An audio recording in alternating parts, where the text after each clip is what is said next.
อดีตนายกสหราชอาณาจักรจอห์นสันดินไทฟงคือวัดแห่งเกี๊ยวในมุมมองของผม Well, Minister Wu, thank you very much for that wonderful introduction, the longest and most enthusiastic introduction I've had for a very long time.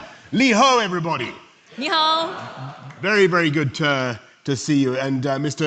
Chairman of the Prospect Foundation, Monsieur le Président de l'Assemblée nationale, ministers, colleagues, friends, Ukrainian friends who are here.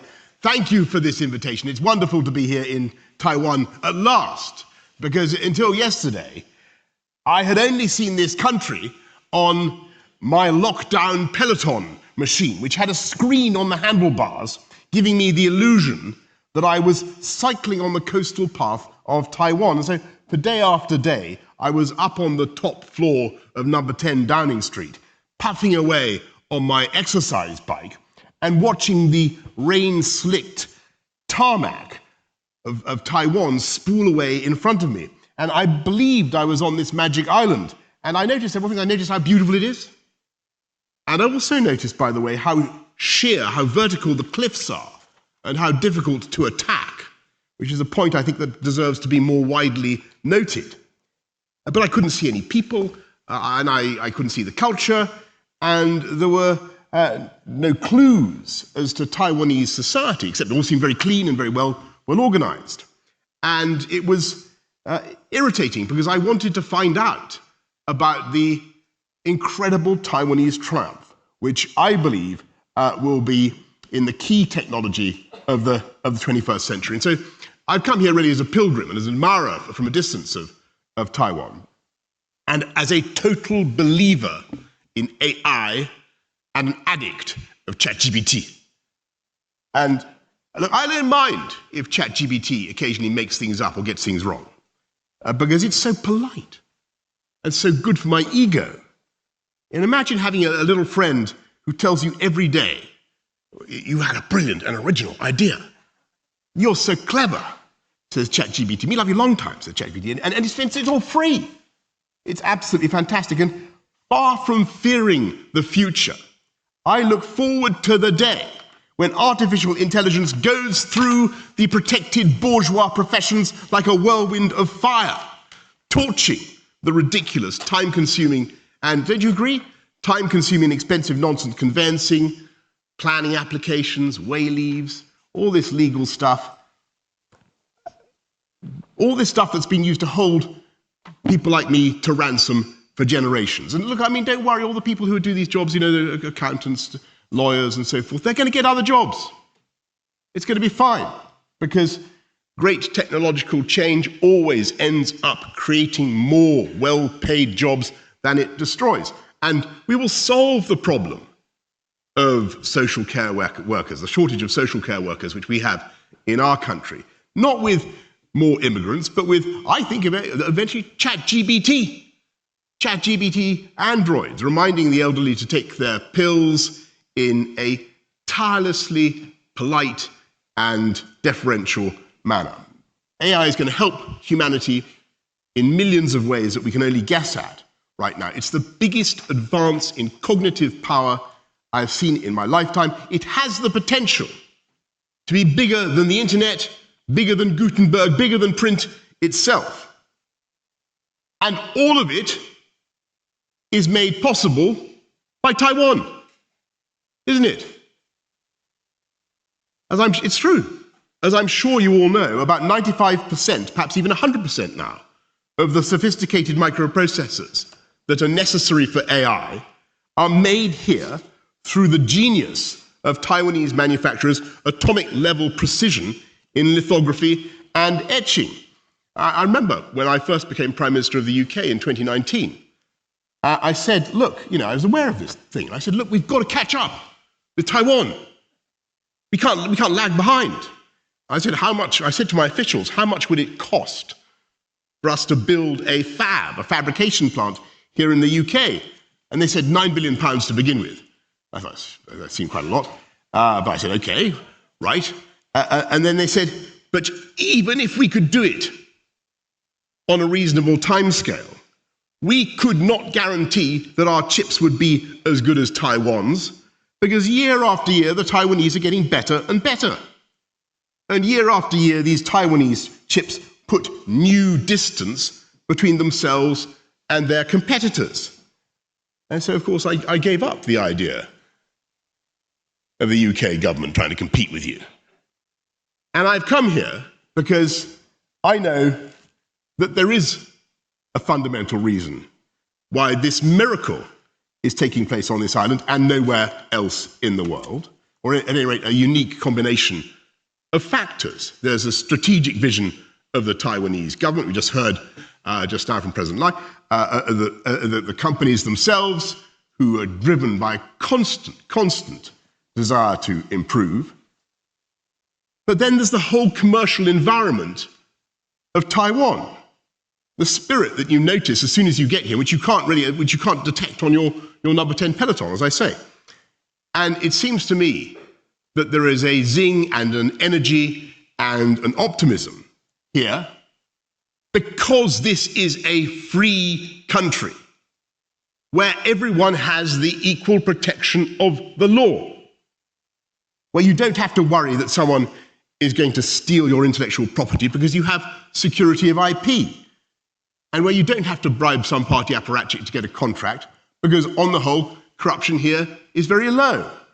And that freedom, under the law, gives people tremendous confidence to invest and to take risks, commercial risks, that they might not otherwise take, and therefore to innovate. And I think that is why Taiwan leads the world in what is currently the world's most important technology. And so, of course, it follows that it's vital, not just for Taiwan, but for the West, for my country, for the whole world, that we protect that freedom here in Taiwan. Because I think I can safely say after 24 hours that we have a miracle here in this country. A Chinese country of 24 million people where the population feels free, feels different, and feels a strong sense of Taiwanese identity. And as far as I understand things, the majority of people do not, on the whole, want to declare that they are immediately a sovereign state independent of Beijing. Have I got that right? That seems to be the general, or a view of a large number of people, because they're aware of the sensitivities on the mainland. All they want, as we've heard from the President earlier on, all they want is to protect the status quo, to protect democratic self-government and the freedom that is at least partly responsible, I believe, for your success. And the sad thing about what is happening now is that it is not the people of Taiwan who are demanding unilateral constitutional change, is it? On the contrary, it's Beijing that is insisting without the slightest evidence that the current arrangements are somehow unsatisfactory. And every day, we see it on our TV screens. The People's Republic of China is trying to bully Taiwan into submission. And the PRC is sending boats into Taiwanese waters and planes into Taiwanese airspace as if to remind the world, as though we needed reminding, of the might of the Chinese armed forces, and thereby signaling their intention by 2027, we're told, which is not very far away at all, to impose Chinese communist rule on this island, to eradicate democracy, to impose unification, and basically to run the place from Beijing. And they are signaling, and they've said expressly, that if necessary, they are willing to use force. And of course, around the world, people look at the relative size of the two entities, population size, Taiwan versus the People's Republic of China, 24 million versus 1.3 billion, or whatever it is.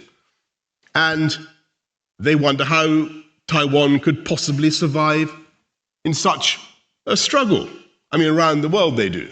I don't think they worry about it here, do they? Now, do you think Taiwan, let me ask you seriously, do you think Taiwan can survive? Do you think this blessed island, this happy accident of history, can keep its free and democratic status. Do you? Yes.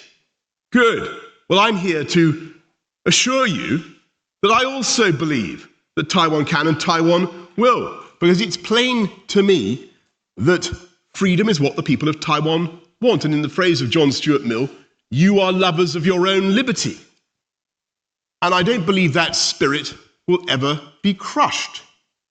And I say therefore to our friends in Beijing, and they should be our friends, by the way, that is a huge mistake to use intimidating and aggressive measures against Taiwan. And that publicly to contemplate violence is madness.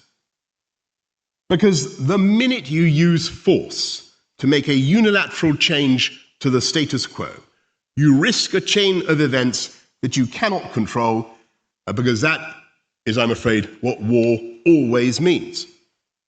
And we know, of course, that there are currently ambiguities in the official US position, the official British position, about what we would all do in the event of an attack on Taiwan.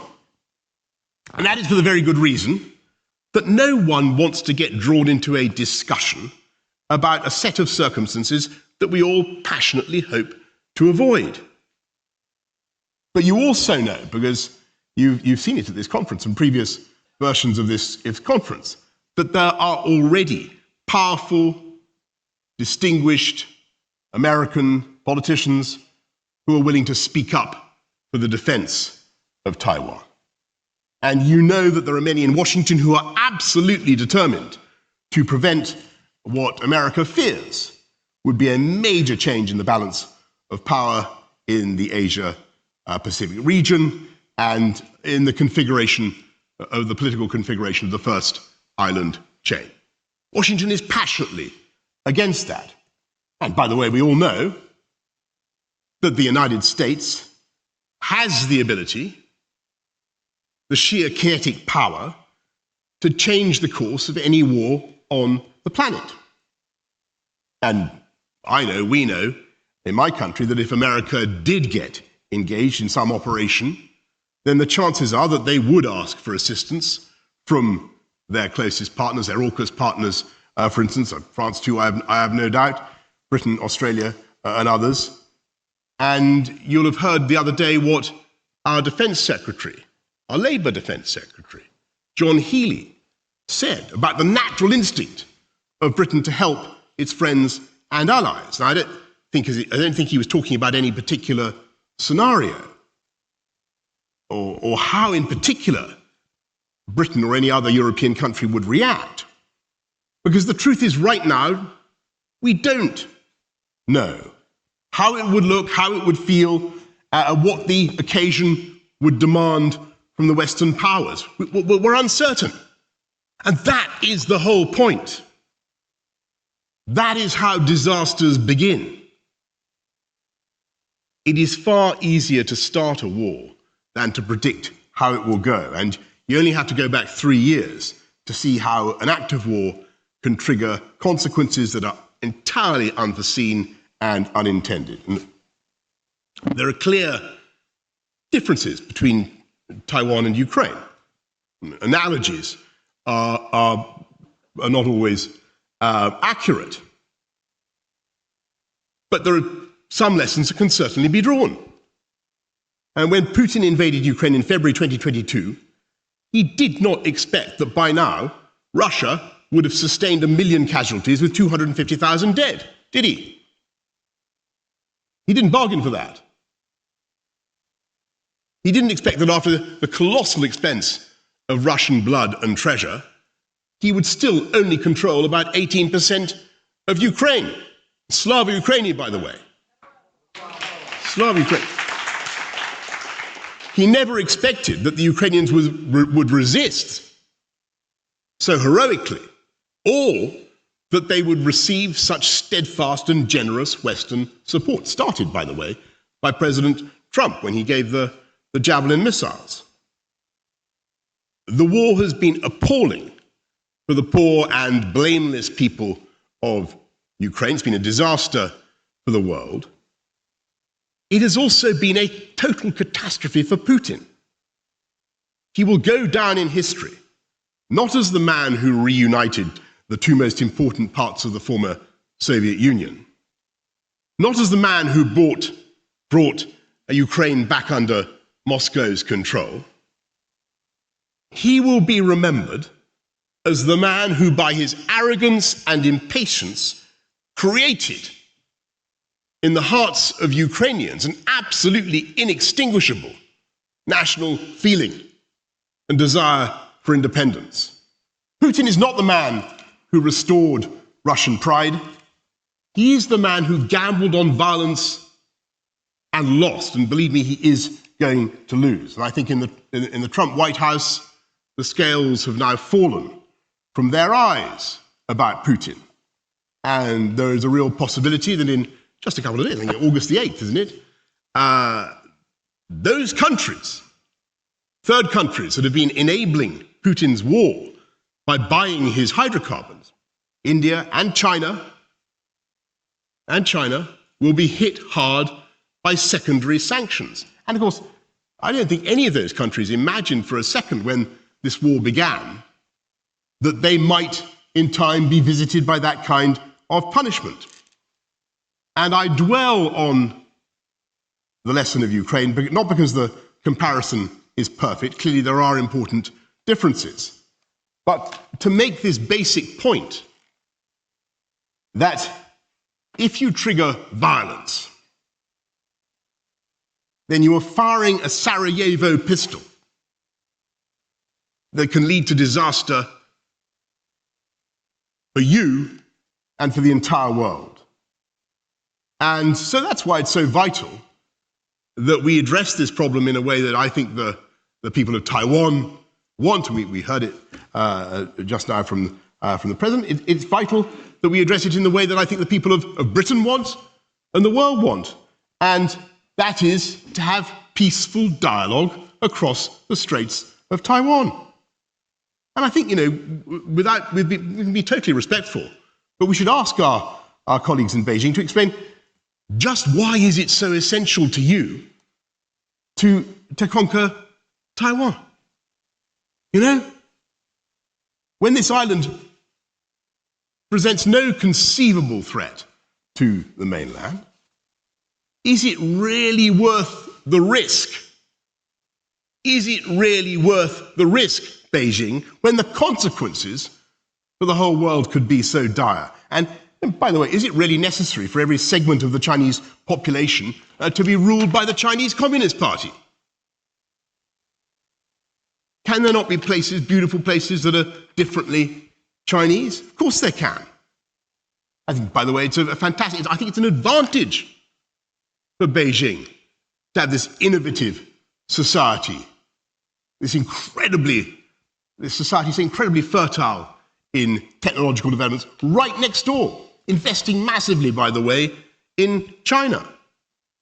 And at the same time, we say to our Taiwanese friends, and the purpose of my mission here today, we say to our Taiwanese friends, we're with you. We stand with you because you are, as has been said, in the front line of the struggle against autocracies. We're with you for strategic reasons, because no one wants the chaos, confusion, and uncertainty that would follow such a change in the balance of the power. No one around the world wants that. No one wants war. And certainly no one wants Chinese domination of the first island chain. We're also with you, quite frankly, for economic reasons, aren't we? For your vital role in global supply chains, not least, as I say, in microprocessors.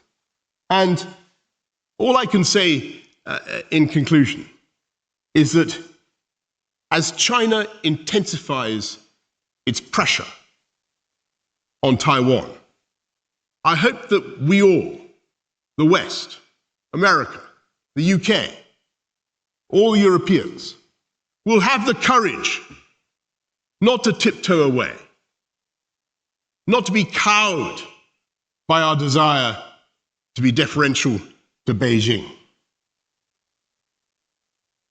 but to stand with Taiwan and to deepen our economic partnership. That's what we need to do right now as the pressure intensifies on Taiwan. And last night, I can tell you I've had a wonderful time in Taiwan so far. Last night I went out to a restaurant called Din Tai Fung, I think.